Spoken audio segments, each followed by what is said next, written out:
আপনার net card হারিয়ে গেছে? এখন কি করবেন বুঝতে পারছেন না? ভয় পাবেন না। খুব সহজ কিছু স্টেপ ফলো করলেই সমাধান পাবেন।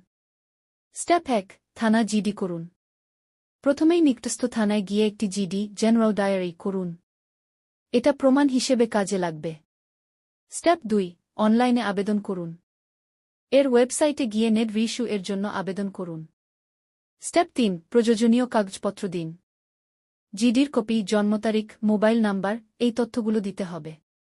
স্টেপ ৪, ফি প্রদান করুন। নির্ধারিত ফি দিয়ে আবেদন সম্পূর্ণ করুন। স্টেপ ৫, নতুন নেট সংগ্রহ করুন। কিছুদিনের মধ্যেই আপনি অনলাইনে বা অফিস থেকে নতুন নেট পেয়ে যাবেন। মনে রাখবেন, নেট হারালেই আতঙ্কিত হবেন না, সঠিকভাবে ব্যবস্থা নিন। এই ভিডিওটি সেভ করুন এবং শেয়ার করুন, কারো কাজে লাগতে পারে। নিজের অধিকার জানুন, সচেতন থাকুন।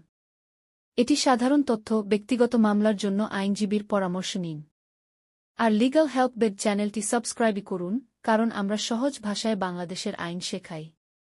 ধন্যবাদ। দেখা হবে পরের ভিডিওতে।